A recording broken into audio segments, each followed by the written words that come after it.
Strength cannot fight. Wealth becomes useless, and intelligence cannot be applied. Radio Life presents the Health Wheel. Maximum information for making wise health and lifestyle decisions.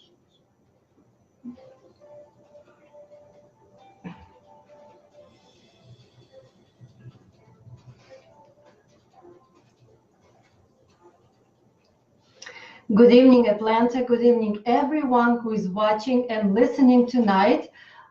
This is Radio Live. This is the Health Wave, and Victoria Barayev is very happy to welcome you to the program again.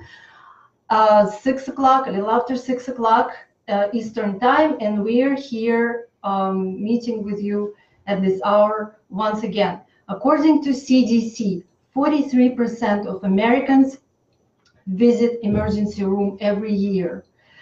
That number is going up and up. Actually, in 2014, 141.4 millions of visits to the emergency room were done. And that number actually is a 10% increase comparing to the year before, 2013. What does it tell you? It tells you that emergency room is very needed, and it actually offers something that people actually need, a very valuable service. 2/3 of all the visits occur after business hours. And where else can you go and see a doctor at 2 o'clock in the morning without making an appointment, right? And we decided that this is something that we should talk about. There is something that everyone should know, because regardless of such a huge number of the emergency room visits, many people are still reluctant about going to the emergency room. Not that we really need it, I hope we all can live without going to the emergency room, but when we need it, we really need it. Yet many people deny the fact that they may have something wrong going on with their health and that they really need medical attention. Or they may not go because of,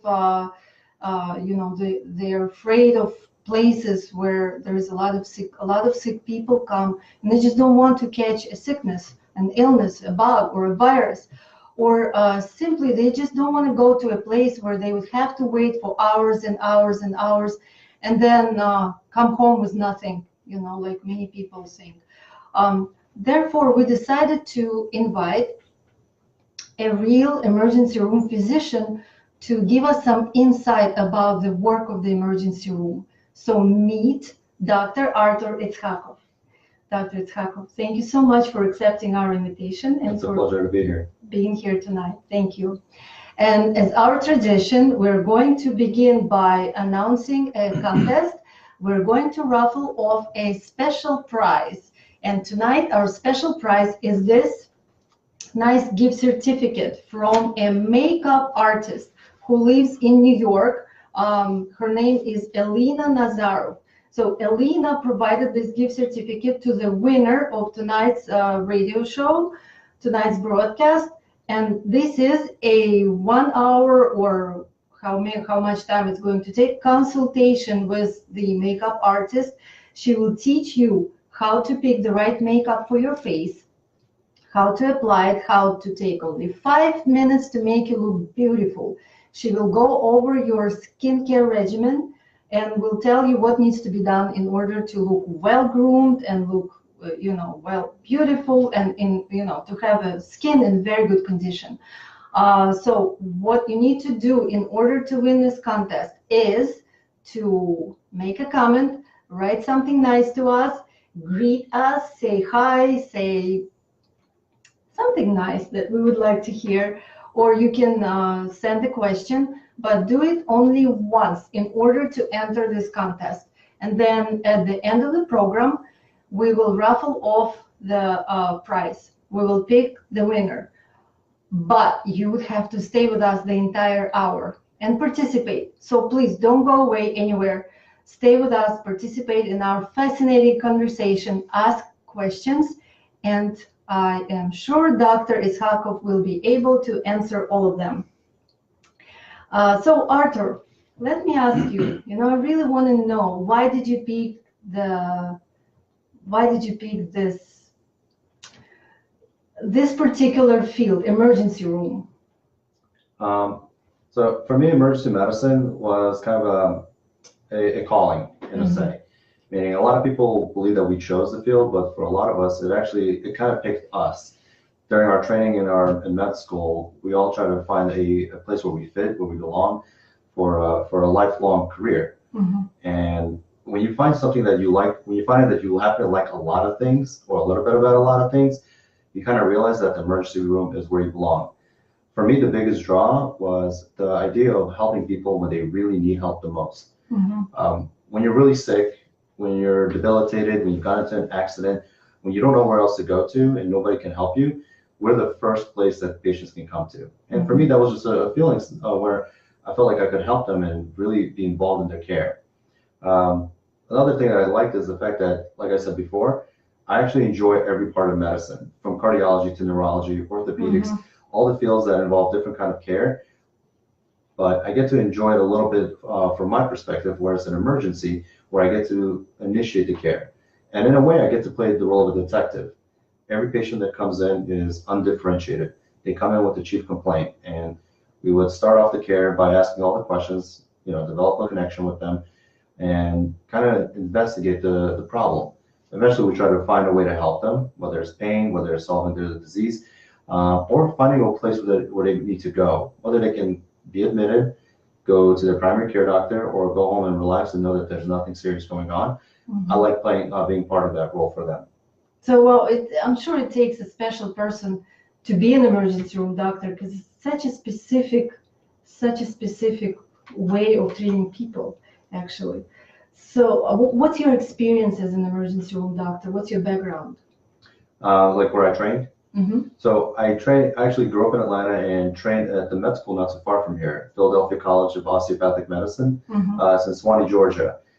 We did our 2 years of academic education, lectures, books, exams, and then we followed that with 2 years of clinical experiences. After we finished our 4 years of medical school, we applied to residency, and we go where we want to pursue the fields we want to pursue. For me, it was emergency medicine.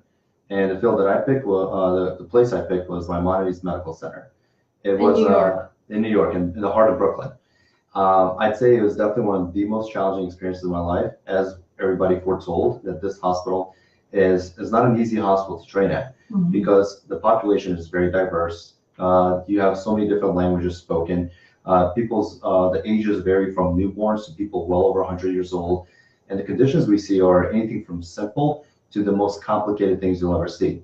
So for me, that experience and that training it built a foundation that has been helping me in my career since then. Since then, anywhere I've worked at hasn't been, I could say, is not as challenging as my residency. And that's the goal I wanted. I wanted to go through the hardest experience, so afterwards I can be most prepared.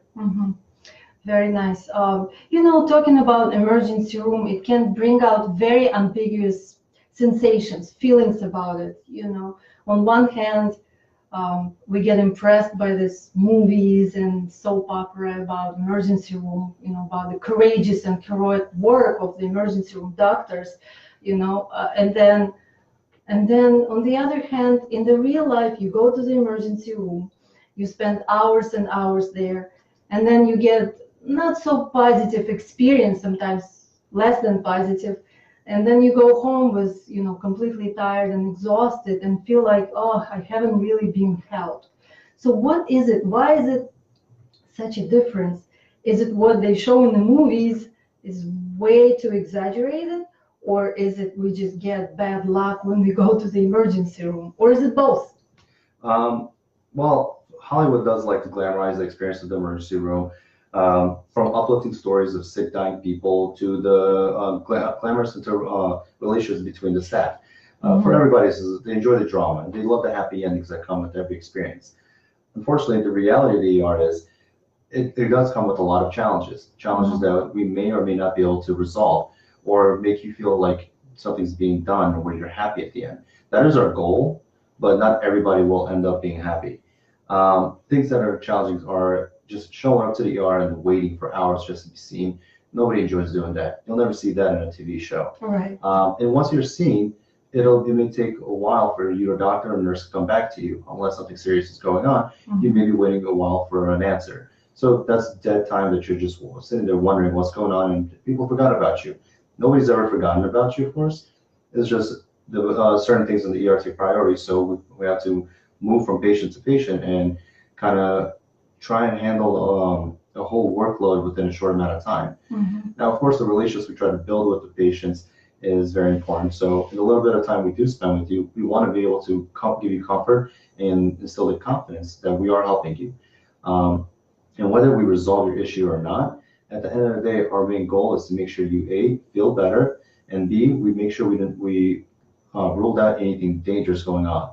So if you go home and you feel like you don't really get an answer, a lot of times it's because we ruled out the most dangerous things that could kill you or leave you debilitated or with more pain.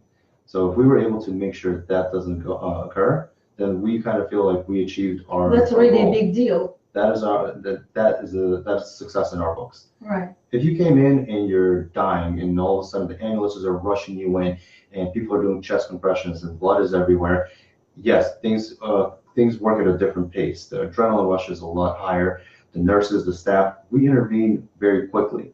And if we're able to resuscitate and bring a person back to life that is dying, or be able to relieve the severe problem that's going on, such as a person who's struggling to breathe, we're able to put on a special mask that help them breathe and take away that work of stress, that is a win for us. And we always want everybody involved, from the patient to the family members, to make sure they all see the efforts being put in. Sometimes, again, we are not successful, but we do always try to put in the effort. That's great. Emergency room, emergency department, the term itself already states that this is for emergencies, right? Yet more and more we see the trend when people just go to the emergency room is just to see a doctor. Just like I said in the beginning, when you need to see a doctor right away or after the hours. So what is it? Is it the purpose of the emergency room has changed and now it's accepting everyone and everywhere? Or do we really abuse its purpose? It's unfortunately a combination of both. Originally, the emergency room was always to be a place for whenever you were dying, you're severely sick. Like you said, at 2 a.m., you cannot get access to healthcare. So you come to the ER and we do everything we can. We're always open, we're always accepting, we don't turn anybody away. However, unfortunately, with everybody having such easy access to healthcare, whether they have insurance, all of a sudden they've got insurance, or realize they don't have insurance and are able to come to the ER where they can use the system to their advantage. We are bombarded with patients that don't actually need to come to the ER. There's plenty of resources out there, such as the primary care doctor, their urgent cares, the walk-in clinics. All of these are made available for people, but we are ultimately the catch-all for all the patients. What's the difference between the urgent care and emergency room? So for urgent care, is patients that have some sort of illness or condition that's not life-threatening. Meaning, some examples of what good people can go to urgent care are, if you have the cold or a flu, that's easy. You can go there to the urgent care. They'll diagnose you real quick and give you the medicine. They'll, if you have like a small laceration or a cut somewhere on your body, or a small ankle sprain or a mild headache, any kind of illness that you not life-threatening. Not life-threatening, absolutely. And one of the benefits of, say, in urgent care is you don't have the long waits. You don't have to go through a whole workup that's unnecessary. Sometimes you can get your treatment quick and get out. And sometimes they'll be able to at least kind of guide you in the direction without you having lost your whole day. Being surrounded by so many other sick people, wondering where your doctor and nurses are. So the urgent care is a great place. And that's, of course, if your primary care doctor is not able to see you that day. Well, you know how we are. If we have a problem, we know we can't go to the doctor. The first thought that comes up to your mind, go to the emergency room. Who thinks about urgent care? Not too many people. I mean, just this is how the mind works. Of course, which I think is very interesting because wherever I've lived, I've always found urgent care to be on almost every block. It's such easy access to healthcare for everybody, especially if you don't have your primary care doctor. Additional services that I've recently found out is something called telemedicine. It's medicine where people who, if you can't see your doctor, or if you don't want to make the trip to an ER or an urgent care, you can download certain apps that allow you to access a doctor within minutes. And they usually charge a very small fee, almost the same as much as a copay, and you're able to get the same exact or similar evaluation and treatment. If they're not able to treat you over the phone or a video conference through your phone, they'll refer you to the hospital or to your primary care doctor. So the urgent care actually sees people from the early age until They'll see anybody. Anybody, children, elders, Correct. adults. That's good to know. It's very easy access, and again, it's very quick. You just go to your primary care without having to make the appointment and without having to wait for hours to be seen in the hospital. So when do you really actually have to go to the emergency room? So some examples as I have here. Obvious emergencies are going to be anybody that has severe chest pain, that feels like you're having a heart attack, if you're having a seizure or any sort of neurologic deficit where your speech is slurred, your face is drooping, or you feel weakness or numbness on one side of your body, or sudden onset of dizziness that isn't resolving despite whatever attempts you make. Those are all obvious reasons. If you've been shot or stabbed and you feel like your life is being threatened, all reasons to be able to come to the emergency room, and we're going to be happy to see you, and we will intervene the right way. And usually those are the cases that we jump on real quick, and we do our best to be able to stop the progression of disease early. Great. Well, dear friends, I'd like to remind that this is the Health Wave. You're listening about the work of the emergency room, and our guest tonight is Dr. Artur Iskhakov, the emergency room physician. And we're continuing our conversation. I just wanted to remind, please continue making comments and enter the contest. We are raffling off a gift certificate from a makeup artist, a consultation with a makeup artist. You'll be happy about it. Someone who works with celebrities and important people and VIP people in the United States. Artur, so I wanted to talk more about those type of things that you really have to go to the emergency room with, and you absolutely have to know the symptoms of, what must bring you to the emergency room. So let's discuss some of it, because I think it's very important for our audience, once again, if they don't know about this type of symptoms, to be reminded or to be educated. So what I can do is work from the head and work my way down to give Right. examples of different kinds of conditions. Sure. When it comes to the brain, one of the most concerning things that we can experience is a stroke. And strokes usually present in many different ways. Some of them are very subtle, some of them are very obvious. The obvious ones are usually where you will have you're unable to speak clearly or unable to understand clearly. You appear more altered to everybody around you. Part of your face can start drooping, and you'll feel a numbness in your hands and your legs, or a weakness. You can't lift it, for example.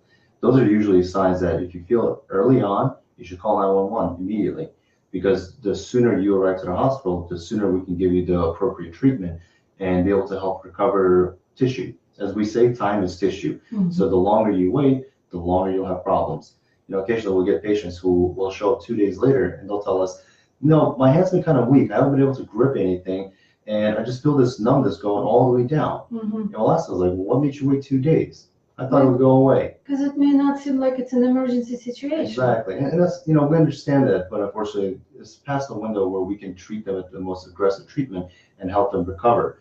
That doesn't mean they won't necessarily recover. It just, they miss the window of the certain treatment that is appropriate for strokes. Something else that we were concerned about are different types of headaches. Now, most people get headaches. There's 3 primary headaches that we always think about. It's a tension headache, where you'll have a type of feeling where somebody's squeezing your head, where it goes from the front to the back. Different one is a migraine, and most people who have migraines will have the same kind of migraines. Well, they'll feel like a prodrome, or see squiggly lines in front of them, or sometimes they'll feel weakness, but then they'll develop this headache that is common to what they've had in the past. And that's fine. You can treat those outpatient, you can treat those at home. Or if you have cluster headaches, these are 3 different common headaches that people have that are not severe or concerning for life-threatening disease. However, if you have those kinds of headaches, by all means, come to the hospital and we will try to resolve it if you're unable to. Now, there's other kind of headaches where if you develop a sudden onset headache, and all of a sudden you have this weakness or this sensation that something's off, that's concerning, because that could easily be a brain bleed. Normally, you don't have this type of headache. Right. Anything that doesn't feel like your typical headache, or if you've never had a headache and your headache is associated with a numbness or weakness or a fever or a stiff neck. These are all concerning things for us. So we want you to come to the hospital where we can do the appropriate test, do a CAT scan if necessary, and decide what kind of treatment you need. Mhm. Going down from the head, the next big thing that people are worried about are heart attacks, myocardial infarctions. Now, there used to be a public service announcement that was done many years ago, and on a lot of TV shows, people who had chest pain, they would get nervous and think they were having a heart attack. So Mhm. after watching that on TV, the whole population became a little paranoid about heart attacks. Mhm. So anybody that feels anything from, you can say like a tickle in their chest to a heartburn and a burning sensation, will assume it's a heart attack. Now, if you're scared or worried enough, come to the hospital. We're always open. We're always willing to see you. We're always willing to treat you. Mhm. But the way a heart attack usually presents is a pressure-like sensation that lasts for about 20 minutes. Without pain. Without this type of pain slash sensation that people have a hard time explaining. Mhm. And we have to be skilled to understand what they mean by that. The Mhm. common example is they feel like a brick on their chest or an elephant on their chest. Mhm. And with that, you'll have difficulty breathing, you'll be nauseous, and you'll be sweating. The pain will go to your back or to your arm. All these are concerning enough for us to assume that you're having a heart attack. Mhm. Now, if you Could have, it be also a sore throat or pain in the stomach? so very, These type very of good. things? There are rare presentations, of course, and very commonly we'll see them in diabetic patients Mhm. or elderly females. Reasons we still don't know, but that's just the way they present, and we have to have a high suspicion for them. I'll tell you, one of my most scariest cases was a Middle Eastern gentleman came in, and he was complaining of heartburn. And he says he always gets heartburn, and he happened to eat spicy food that day. Mhm. And the whole time I'm thinking this is probably just heartburn. All the reasons to think about it. Right, this is a common presentation he usually gets, but for some reason it's different and worse today. So we treat him with the typical medicine we give for heartburn, GI cocktail, but we also have to be concerned that if there's any pain in the upper abdomen, it could always be the heart. So we'll also add on an EKG and also do tests for the heart. Mhm. Now the first test came back negative, which we thought, okay, it's not a big deal. But I went back and asked him, how's your pain? Pain was still present. Mhm. So we kept him, gave him some more medicine, and repeated the lab marker. And this lab marker takes time to go up, especially if you're having a heart attack. In his case, it was high the second time. I almost had a heart attack because I thought that if I didn't check the second one, I would have sent him home and he could have died. Mhm. But this And is then the you one would be liable. I would be reliable. Though the care given would have been appropriate care, in his case, a high level suspicion is necessary, Mhm. meaning that you really need to you have to look at him and think, there might be something else going on. The first report is fine, his EKG looks okay, his labs are normal. It's probably just a heartburn, and a guy who always gets heartburn after eating spicy food. So once in a while, we do get lucky. Mhm. And in that case, I thought I got very lucky that I didn't send him home, and we kept him. Mhm. It doesn't always occur like that, unfortunately, and sometimes we are responsible, and sometimes it's just the way the pathology or the disease progressed, and we Mhm. were unable to identify it at the time. But that's, yes, for heart Right. attacks. Well, heart attacks and strokes. Heart attacks, number one cause of death in the United States. Strokes, number three, I believe. Mhm. So those are important things. What else do we need to know about other symptoms?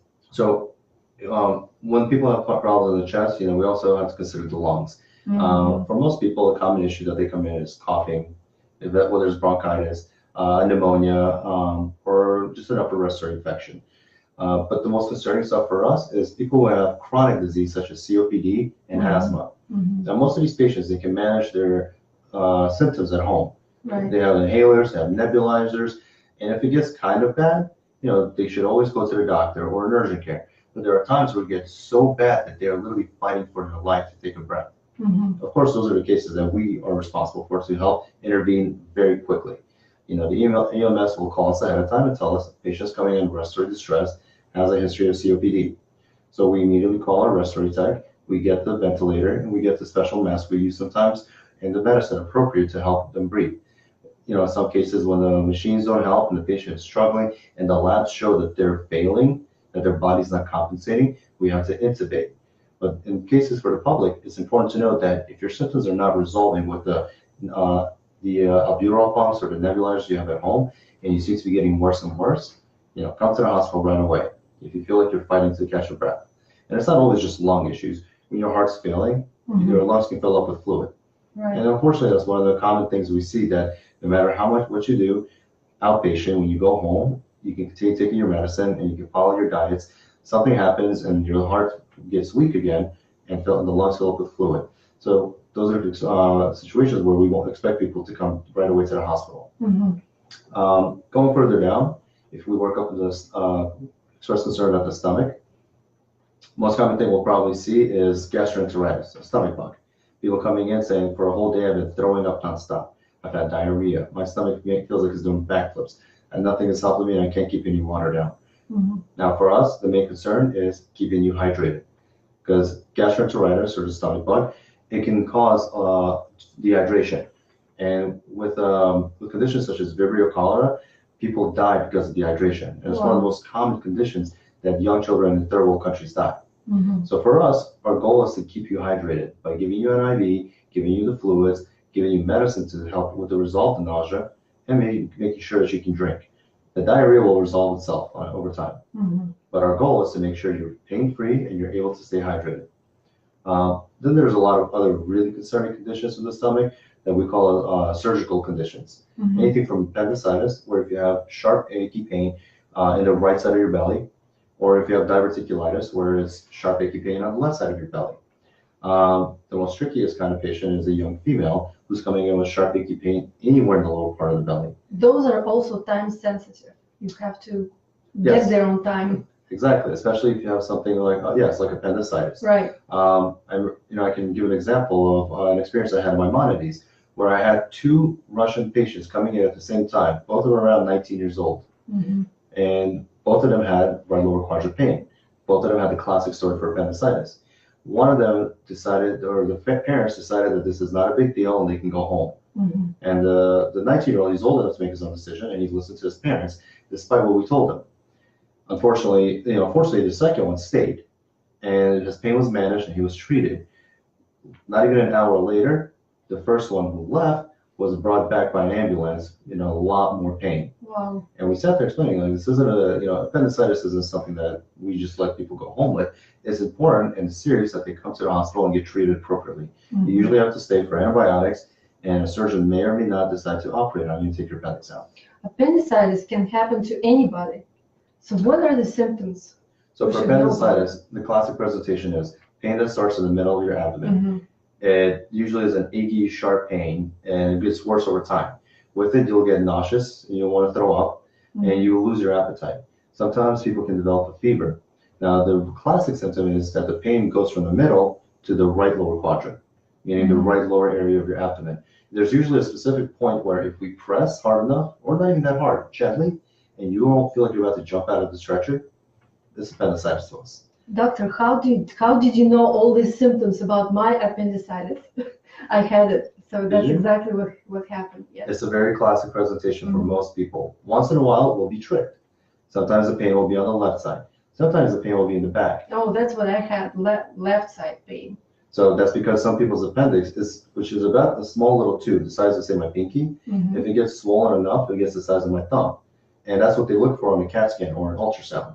And sometimes it'll be either pointing in the left side or it'll be pointing to the back. But most commonly, it's pointing to your right side down. So that's why most people who come in with appendicitis almost always have similar presentations. Interesting. Well, just speaking about all the emergency room patients, right? What is the percentage of them that really belong to the emergency room? So about 2/3 of patients are very concerning, meaning there's some sort of life-threatening disease or a debilitating condition that if we don't intervene, there may be consequences. They may die, or they may lose a function of their limb, or they may have some severe damage to their heart, or they may be severely dehydrated. But 1/3 of patients that we usually see are non-urgent, non-emergent cases. And those are, of course, the ones that should probably consider going to urgent care, or maybe be able to wait to see their family doctors. See their family doctors. But because people are afraid that there's something wrong with them, they better go to the emergency room. Right. No, again.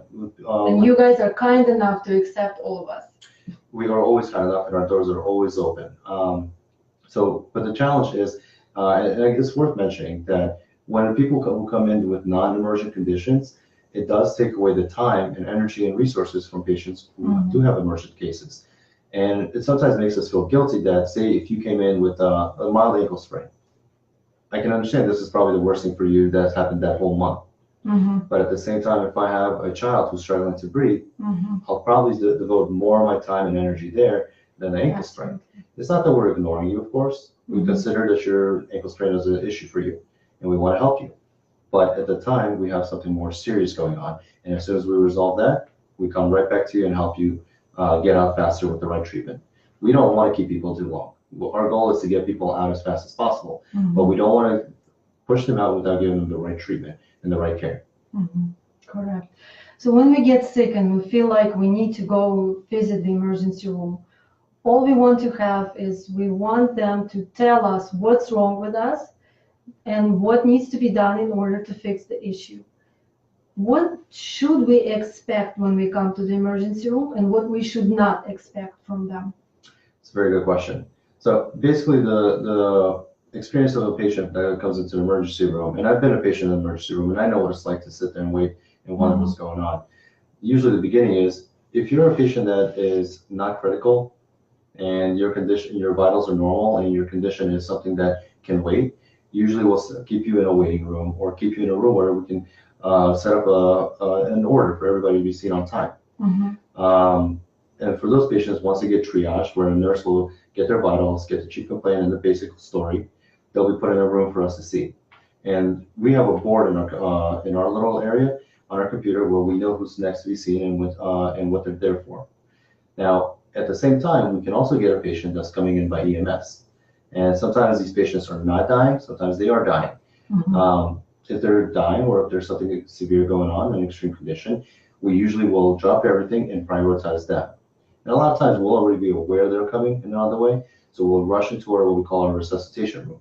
The nurses, the techs, the respiratory therapist, the doctor will all be standing there ready at the helm for when the patient arrives to help intervene. So we should always remember there's someone else who needs the attention the most. If you don't see your doctor running to you, you should be thankful. That means you're fine. If you see the doctor is stressing, then chances are there's something serious going on. And if you're not the one they're dealing with, then be thankful that you're not the one dying, and maybe there's somebody else that is something serious is going on. Now, again, our goal is to treat everybody and get to everybody on time. Unfortunately, the limitations of not just the kind of patients that come in, but the nursing staff, the resources available, anything from lab times and x-rays, we don't control any of those things. And as much as we want to rush and find out what the results are to get you your answers faster, they're a little bit out of our hands. So basically, when we come to the emergency room, we should not expect to be diagnosed with what we have, but we should be, You should hope that at least you get some sort of answer. And I understand, of course, patients will come into the ER, they want to know, is the stomach pain, is it something that they're going to die from? Is there medicine that they can take? Is the rash on their arm something serious? Is the pain that they actually feel in their chest, is it a heart attack? Especially when it's somebody that's had these symptoms before or something similar, it makes you more concerned. Now, we will run all the tests, we will treat the patient with concern, we will give you an ear to speak to, and we will listen with the caring heart. But if we don't find an answer, it's not because we didn't find an answer, but it's more so that we didn't find anything dangerous going on. And again, sometimes you may end up with a doctor who may just not be skilled in that particular field to be able to give you an answer. Like, for example, when it comes to skin conditions, I'm not the best at them. I've known ER doctors who love skin. The weirder, the stranger colors, the more things growing on it, the more they love it. But for me, it's more so, unless it's an infection, an inflammation, or an underlying disease that we know about, such as cellulitis or a DVT, or a reaction to medication, or some sort of allergic reaction, we probably won't know anything about it. And our best bet is to tell you that this is not something you'll die from, but we'll give you the contact information for a dermatologist, someone that you can refer to to find the answers you need. I was going to ask you about that. Like an emergency physician is sort of equivalent of jack of all trades, right? So you never know who comes into the doors and whether you need to treat someone with, after an injury, or, someone with a heart attack symptoms, or someone with urinary tract infection. You have to do it all, right? But can an emergency doctor truly diagnose a difficult condition like multiple sclerosis or cancer? So when we trained, as my program director told me, in the 3 years that we train in our residency, we may only see up to 30% of the breadth of emergency medicine. Meaning the textbook will tell us that there's thousands of conditions, but we'll only be exposed to 30%. Now, what we need to be able to do is, if we never saw it, we need to be able to be trained to have a suspicion for it and know how to treat it, how to intervene. And a lot of the times, when we see patients that we don't know what's going on, we will refer back to our resources. We will look up websites like UpToDate. We will refer back to our medical textbooks, and we'll find something that explains what's going on. You know, if we don't have an answer, again, we will rule out the dangerous stuff. But there are cases that, let's see, I had an example here. There are cases where, depending on the city population you live in or the kind of setting you're in, you're going to be exposed to different kind of conditions. Now, in terms of diagnosing rare diseases, it's very hard for us to identify rare diseases, especially the specific types. But if a patient presents with symptoms that are concerning of cancer, there's common questions that we'll usually ask. Have you had recent weight loss? Do you have night chills and sweats? Do you have a pain when you wake up in the morning for different kinds of cancers? Have you noticed a discoloration in this rash?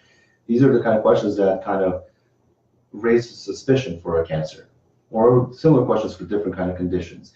Same thing with multiple sclerosis. When a patient presents me with a weakness, elderly females will almost always have a UTI. Once in a while, they won't.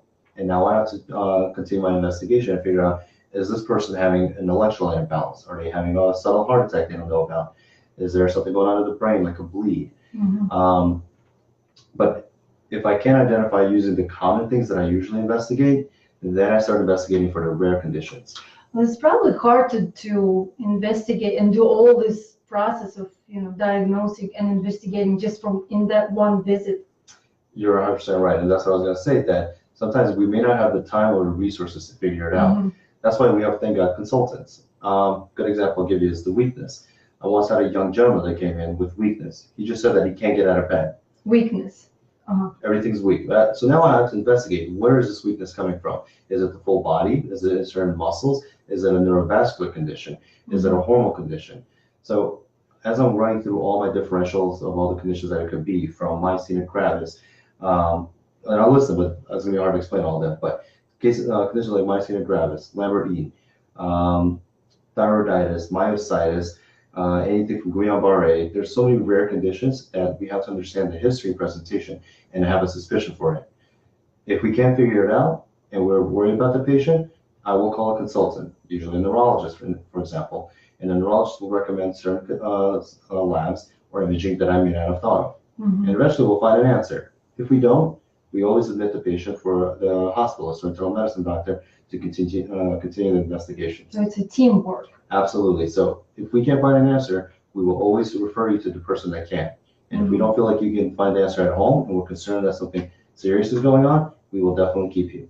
So to me as a patient, and I think a lot of people in my audience will agree with me, if I come to the emergency room or to any doctor, if the doctor comes to see me, and I feel like he's a good doctor if he listens to me, if he pays attention to me, if he's confident and he can tell with confidence, this is what you have and this is what you need to do, right? So to me, this is a good doctor. What makes a good emergency room doctor? So a good emergency room doctor understands the limitations of what he can work with. And time is usually one of the major ones. So in this short amount of time that we can engage a patient, the first thing we want to do is develop trust in them and have them, like you said, have confidence in us. And that requires a lot of interpersonal skills. So a lot of doctors, it's funny, when I was studying, they used to say waiters would always make great emergency room doctors because we have the skills to communicate with people in such a short amount of time, see them, and give them the experience of what the hospital or restaurant, and then disposition them. On top of that, a good ER doctor always has a high level of suspicion for certain conditions. I mean, the common stuff is easy to figure out. Almost anybody, you can figure out most of your own common conditions when you come to the hospital. You just need the doctor to treat you. But when you don't know, a good ER doctor has to have a high level of suspicion. And if they don't, then they need to be able to trust that they have the resources to refer to. Mhm. Meaning, if I don't know what's going on and you have a rare presentation, I need to let go of my ego, go to my references, look the stuff up, and be able to, work the case up. Identify things. Yeah, identify and consider all those things. Mhm. And also, you have to be very quick. It's very important for your doctors to be very quick and on their feet. Like you said, you have to be confident, and most of your doctors have had the training to be confident to manage almost any condition. Mhm. So where does an emergency room doctor learns to be a good diagnosed? Our training. As we train in residency, we have our attendings will ask us to present a patient. And at the end, we always have to list the differential, meaning the conditions we believe we're concerned about. And if you can work up each condition and rule it out, then eventually you'll find out which condition it is, if it's not obvious. And if you can't, that's again, you need to be able to continue your education. We have conferences that we go to regularly. We have lectures, podcasts, videos. There's so many resources for ER doctors to continue learning to be able to keep the knowledge base there. Otherwise, if you don't, you will forget it. And of course, practice, practice, practice. Exactly. In training, they used to say the more patients you see, the more you learn, because the best teachers are your patients. So talking about the life of the emergency room doctor, how stressful is it? It's actually one of the most stressful careers any doctor I'm can sure. take. The burnout rate is very high, and for a lot of people, they usually last maybe 20, 30 years. And then That's a lot. 20, 30 years is a lot. Well, if you're coming out at the age of 30, for example, like me, you have 20, 30 years to work, and yeah, that is a lot. But a lot of them like to probably finish by 20, have been financially educated, and be able to get out of it where they don't feel obligated to continue working, unless they enjoy the sheer pleasure of it. Some people will go from community medicine to academic medicine to be able to impart the things that they learn in community. And I've worked with plenty of community doctors who have taught me so much that once I left the academic setting, it was a whole different experience. I wanted to touch on a very touchy subject, actually. A lot of people, they come to the emergency room or they go to the hospital in general. They don't want to be turned into the hands of the newbie, of someone who just came out of school, or especially to the hands of a student, right? Because you hear so much about it. Yet, what should we do? If you get into the patient's shoes yourself, you're a doctor, getting into the patient's shoes, should we be more trusting the hospitals because they know what they do? Or should we really be afraid of this? So, unfortunately, the education system is this existed the same way for decades, centuries. I'm not sure, but for anybody to learn any sort of field, you have to go through the apprenticeship. Of course. And of course, in the ER, we understand that, but right. we're still afraid. And absolutely normal, of course. You have somebody who's fresh out of medical school, has any experience in treating somebody, and without the right supervision, they can do something very dangerous. And I've been in the situations where I've had people, residents under me, who did stuff that was very concerning. And luckily, when we work as a team, the nursing staff is aware, or I trust them enough that they didn't do anything too dangerous. However, you have to trust your attendings.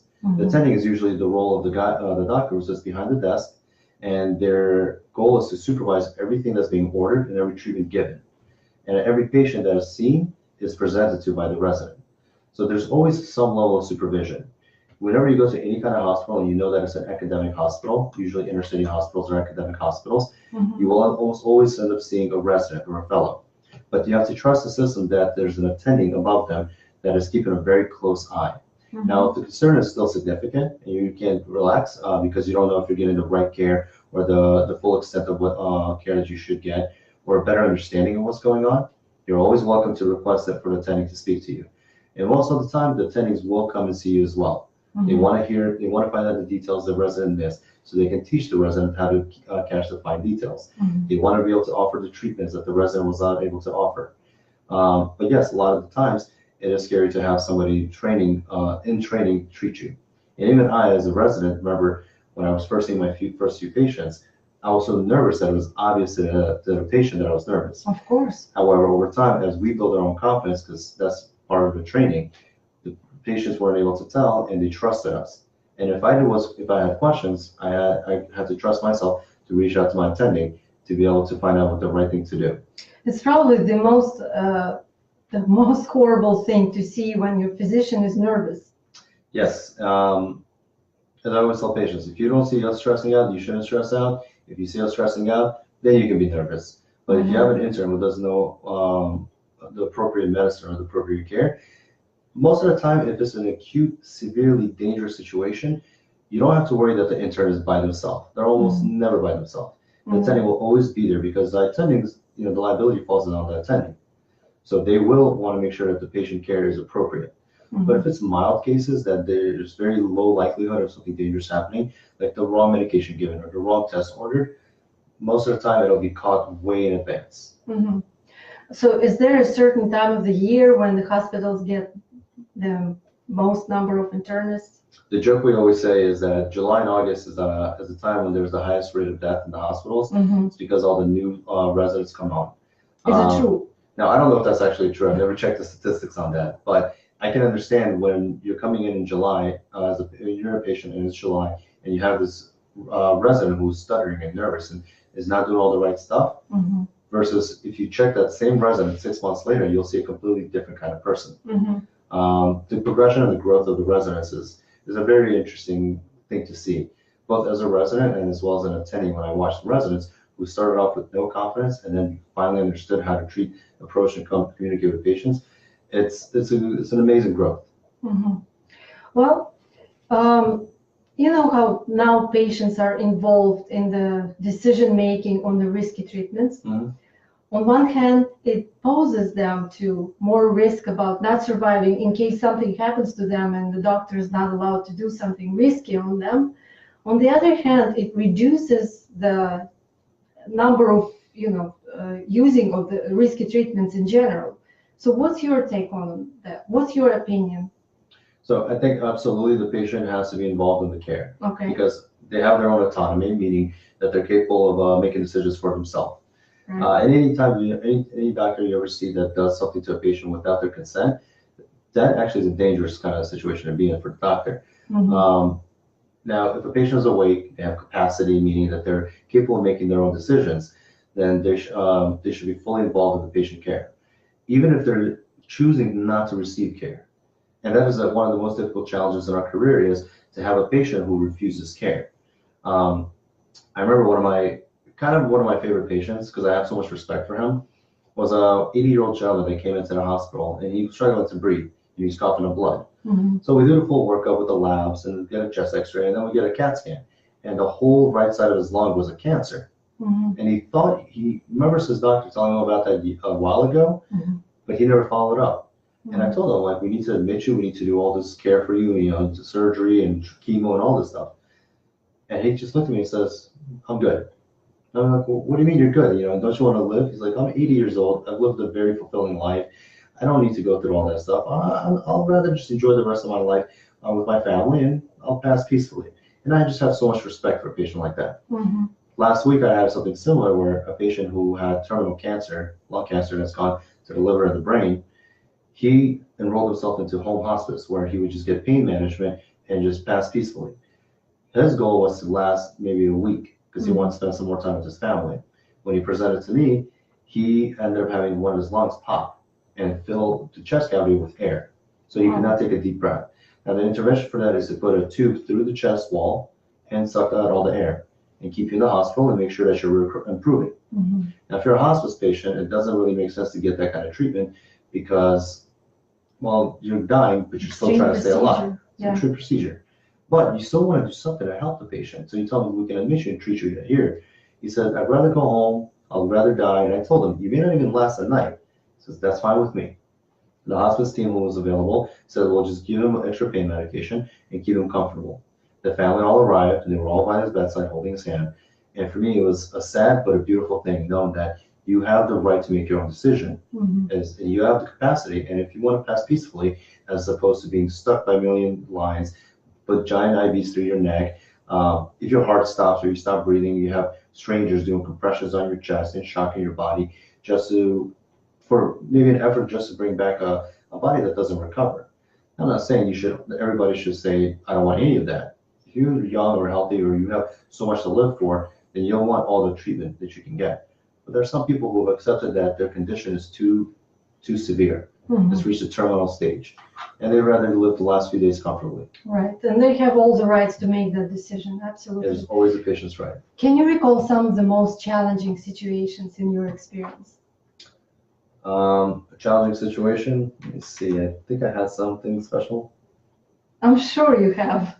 Well, that case would be an example where the gentleman said that he didn't want anything done, and as I'm watching him just struggling to breathe, it kind of hurt me a little bit because it feels like almost unethical to do nothing.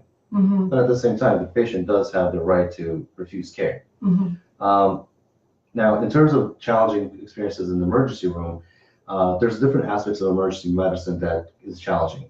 There's the knowledge base that people have, where if you have a patient coming in with a condition that you may have never seen, and I'll give you an example. A month ago, I had a lady who wasn't aware she was pregnant come in because she thought she urinated herself and now has abdominal pain.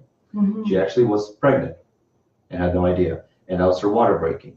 So as I was examining her and doing my ultrasound, and I found the head up top, and I do my pelvic exam, and I realized that the feet and the butt was about to be delivered first.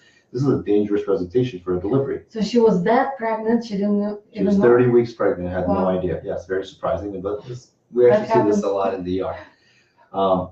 Now that instant, I had to think back of a breech delivery, because this is a breech presentation for a baby. How do I deliver a baby in breech position? And I had to think way back into the time that I had an OB doctor teach us about the positions that you put the lady, the patient, and then the way you have to grab the feet and pull the patient or the baby out. You know, in that instance, as I'm thinking about that, I immediately told the nurse, call my OB or her OB or an OB, any OB in the area, call the OR and call anesthesia and get ready for possible C-section. That was the backup plan. But the immediate plan was to deliver the baby. Right. And in that position, I had to reach back to the knowledge that I learned from years ago that isn't fresh in my mind, nor have I ever done it in the beginning. So that was a very challenging experience to be in. Stressful. Almost any ER doctor will get nervous in that. Other things that are challenging is the ethics of emergency medicine. If a patient is coding, they're dying, do we continue coding them knowing that it's all pointless?